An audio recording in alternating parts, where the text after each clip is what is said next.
Before I start the video, I'll preface this by saying none of this is absolute fact, and there's many good points I'll be missing, but this is my 2 cents on the matter.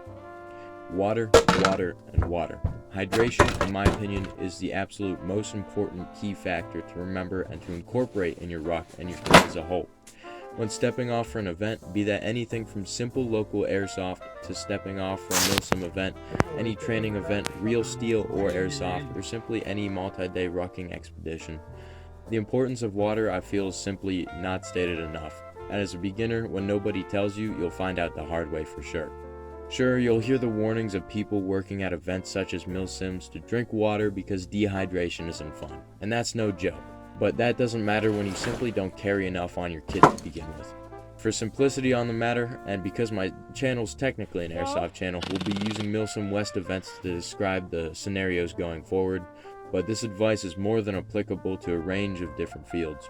In a Milsim West event, especially ones held in more forested, mountainous terrain, the amount of rucking, the stress you'll put on your body, big and small, is no joke. The biggest recommendation I have for those who want to go is to have a good level of fitness beforehand, and even then, train, and keep training with your kit and with your weight. Know your environment, but even the strongest need water, always. For the level of effort your body exerts during this event, you'll probably undoubtedly drink a gallon of water or more in a day, if you have it. For a lot of new milsim players, this simply isn't possible, as they lack the space on their packs or the containers necessary to bring this amount of water. A lot of this is due to bad configuration on their ruck, but also bringing unneeded items. So always remember that there's always several basic items which you absolutely need to get by at these events. The top of the list being water. Your packing and preparedness should be completely based around your capacity for water first and foremost. Many of the things in your rucksack mean absolutely nothing if they don't have water first. Remember, you cannot comfortably and efficiently fight dehydrated.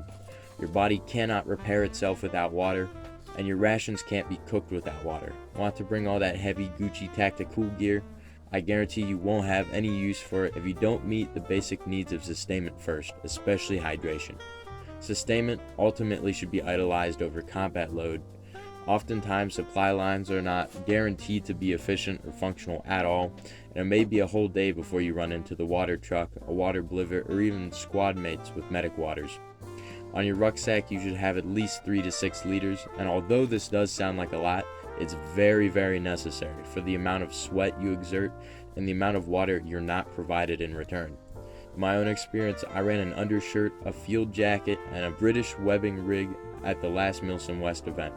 After only a few hours of squad movements, not only were my undershirt and field jacket swimming in sweat, even my ammunition pouches on the outside of the webbing gear were darkly discolored and dripping with sweat. If it's your first time, you'll surprise yourself on the amount of water your body truly needs. And even as somebody who's outdoors and hiking and pretty active on a relatively regular, almost daily basis, I was surprised myself.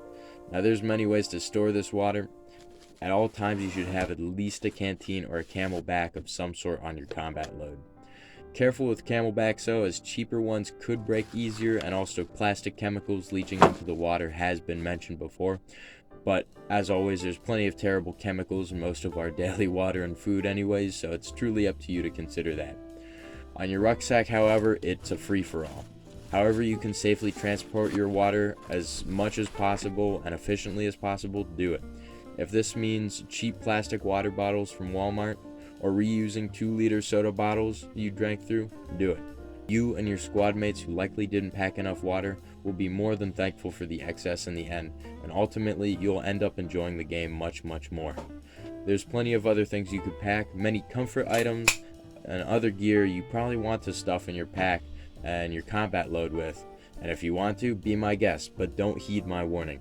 When you're running around the forest, eventually only in an undershirt, all gear, including your weapon, is covered in sweat, and you're not worried about how comfortable your sleeping mat is, or your inflatable pillow, or which MRE you're going to eat when you get back. All your comfort items, mats, pillows, lights, books, towels, cool photo op items, they all become virtually useless in your state of need. Your body needs water, so listen to it. Thank you guys, that's all for now. So please spread this message. It's one of my few more important topics I've covered so far. And as always, stay cheap sometimes and stay gooning.